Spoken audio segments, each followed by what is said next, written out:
Hello très cher investisseur, j'espère que tu vas bien. C'est Julien, on se retrouve aujourd'hui dans cette nouvelle vidéo. Je te fais la visite du dernier chantier que j'ai en cours. Il s'agit d'un immeuble dans le centre-ville d'une ville moyenne du sud-ouest, on va dire, que j'ai redivisé. Et donc du coup, je vais te montrer tout ça. Je vais te remontrer tout ça et tu vas voir le cash flow que ça génère et la bonne affaire et les véritables machines à cash que c'est. Avant ça, comme d'habitude, je t'invite à t'abonner à cette chaîne. Je t'invite à partager cette vidéo si du coup tu as appris du contenu et tu vas voir concrètement comment est-ce qu'on fait de véritables machines à cash. Donc là, du coup, je me retrouve au dernier étage de cet immeuble. Alors, en fait, c'est simple, il y a 3 étages, 2 appartements par étage. Et nous, ce qu'on a fait, c'est rajouter dans le garage et dans la cour extérieure encore un lot supplémentaire. Et donc, du coup, là, c'était totalement délabré. Il y avait 2 appartements qui étaient loués, mais vraiment en mauvais état, enfin qui sont toujours loués en fait. Il va falloir que je me mette d'accord avec les locataires pour pouvoir faire les travaux et espérer qu'ils partent. Mais du coup, c'était une difficulté que j'ai accepté de gérer, sachant que le bien, je l'ai acheté 150 000 € et pour rénover du coup 6 lots plus la création d'un 7e lot, on s'en est sorti en tout rénovant. Tu vois, il reste le double vitrage à remettre, mais sinon c'était du rafraîchissement cuisine, salle de bain, sol, plus, bon, on a refait, je dis rafraîchissement, mais c'était quand même du gros rafraîchissement parce que bon, plomberie, électricité, voilà, tout sera refait. Celui-là il est encore en cours, je vais te montrer un autre. On va aller voir là un autre, tu vois, tac, on arrive du coup, en fait c'est très facile, quand il y a l'escalier, bam, et un appartement de chaque côté.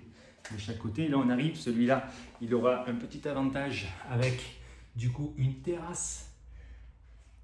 C'est un peu le bordel dessus, mais on va aménager la terrasse privative. Donc lui, il aura une plus-value quelque part grâce à ça. De l'autre côté là-bas, tu as vu déjà la luminosité sur la rue, c'était aussi un argument de location très important. Donc là, la terrasse privative, ici, ça va très bien se louer en courte durée. À voir si je le mets toute l'année ou pas. Hein, bon, tu vois, on reprend un petit peu l'entrée, tableau. Bon là, ces 2 appartements sont en chantier. Et ici, c'est la même disposition. Chaque appartement fait une quarantaine de mètres carrés en fait. C'est des T2. C'était des T2 très facilement rénovables. Rien de bien particulier. Ce qui va être plus intéressant, c'est quand on va aller en dessous sur la création de l'eau. Je vais t'expliquer le compteur, machin, comment c'est débrouillé. Là, pour te donner des chiffres, c'est, je t'ai dit, 150 000 € l'achat. Il y en a eu pour facilement 150 000 € de travaux pour la rénovation de ces 6 lots et la création du 7e. Ce qui fait un petit peu plus de 300 000, parce qu'après il y a le mobilier, donc ça fait 320 000 € d'investissement. Pour ça, j'ai une mensualité de 1 350 €, avec 2 ans de différé, et là grâce à Covid, je viens de récupérer encore 6 mois de différé. Donc voilà, ça c'est très très intéressant. Du coup, j'ai déjà un immeuble en fait dans cette ville, donc je sais que ça se loue très très bien. Ça se loue facilement en longue durée, facilement en courte durée. Donc j'ai aucun souci sur ça. Et tu vois, c'est très simple, hein, mais si en moyenne, je vais te schématiser, ensuite on va aller voir la division, mais en moyenne je loue ces T2 500 €, sachant qu'il y en a avec la terrasse, il va être un peu plus cher. Ceux qui sont à l'étage inférieur, il y a moins de luminosité, donc ça sera un peu moins cher. Mais on va dire en moyenne 500 €. 500 € x 5, voilà, 3500. Je t'ai dit la mensualité, elle est de 1 300 €. Bon, tu as vite calculé le cash flow brut en location longue durée. La cerise sur le gâteau, c'est ce que je vais te montrer juste maintenant, c'est la division. Parce que même sans ça, j'aurais eu déjà un cash flow très intéressant. Mais quand tu divises, de suite, tu fais exploser la rentabilité. Parce que si j'avais eu uniquement les silos, ça aurait fait 3000, ça aurait fait 3000, 1300 de mensualité avec les faux frais, etc. Il n'y a pas de charge, mais les frais de gestion, Tout ça, on s'en sort plus ou moins, je pense, à un peu plus de 1500 €, donc de frais fixes avec la taxe foncière, etc. par mois. Donc ça laisse déjà un cash flow très intéressant de 1500 € en longue durée, sachant qu'après, je peux les mettre en courte durée. Mais quand tu rajoutes du coup un autre appartement, c'est là où bam, tu refais le jackpot, quoi. Et donc je vais te montrer ça. Donc voilà, ça c'est la porte d'entrée. On arrive. Ce qu'on a fait, nous, c'est que là, à la base, on arrive dans un garage. Et donc là, du coup, on a cloisonné. En fait, on a cloisonné. Je vais essayer de te montrer le truc. Hop, on a cloisonné ici. Tout là, le garage. Tout ça, c'était un garage. Le fil qui part. Les compteurs, ils sont là-bas. Je ne t'ai pas montré, mais bon. Hop, on arrive. Là, c'est les locataires. Et là, en fait, si tu veux, ici, donc tout ça, là, il y aurait une porte d'entrée, juste là où il y a ma main, porte d'entrée. Et on arrive sur une petite courette privative, où on était tout à l'heure là-haut. Et là, du coup, on aura un autre appartement qu'on recrée de surface même supérieure aux appartements du dessus. Et pour te donner une idée, en fait, voilà, là, on revient, si tu veux. Donc là, ça sera fermé. Et bam, là, on arrive du coup dans le garage. Et la subtilité de la chose, c'est comment faire une division pour rajouter un appartement, parce que dans cette ville, il y a des places de parking.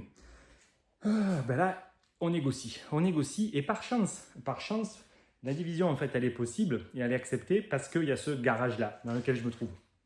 Parce qu'en fait, ce garage, il n'existait pas.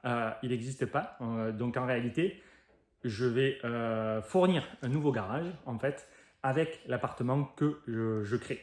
Et donc, je solutionne le problème de la place de parking. Donc, c'est ça la beauté de la chose, d'avoir fait, en fait, toute cette cave, en fait, là, le hall d'entrée était inexploité. Sur les lots, il y avait uniquement les 6 lots du dessus. Et donc là, en partie commune, moi, je crée du coup un garage.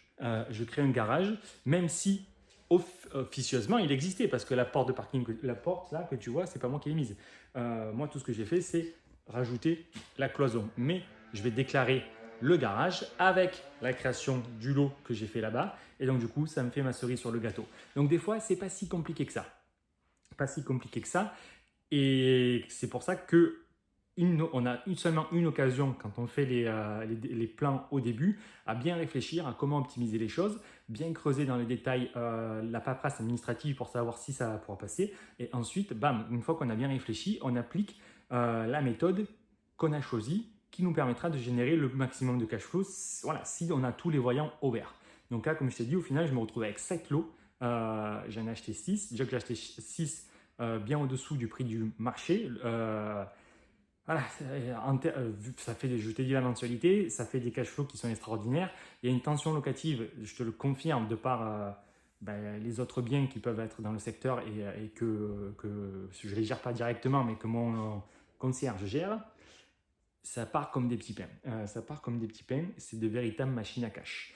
Voilà. Et tu peux même les mettre en courte durée toute l'année. Alors, je ne vais pas tous les mettre en courte durée. Moi, j'aime bien varier les plaisirs. Là, on ne va pas pouvoir faire de colocation. Avant, j'ai pu mixer en plus avec la colocation. Là, dans celui-là, je ne pourrais pas. Mais voilà, ça sera tout en longue durée.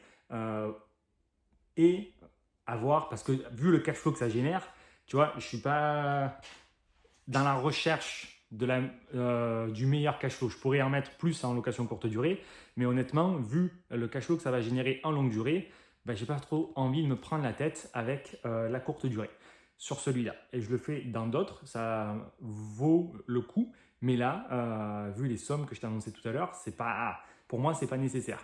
On verra peut-être quand la saison arrive, s'il y a des départs, en fait, je peux pendant un certain temps, 1 ou 2 mois, les passer en courte durée. Mais je ne vais pas le faire à l'année dans le but de maximiser le cash flow. Voilà.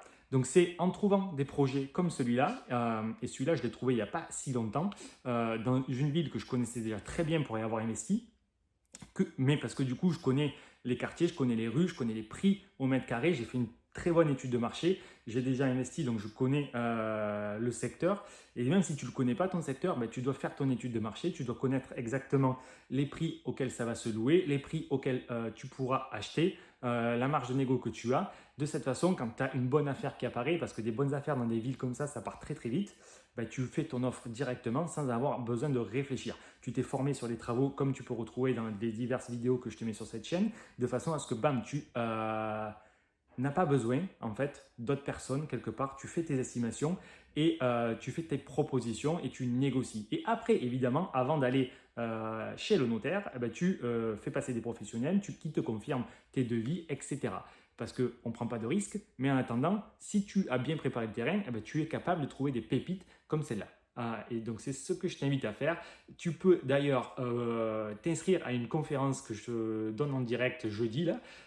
Tu auras accès à la méthode en détail pour trouver ces pépites et pour créer en fait ta machine à cash. Allez, je te retrouve en live et je te dis à très bientôt.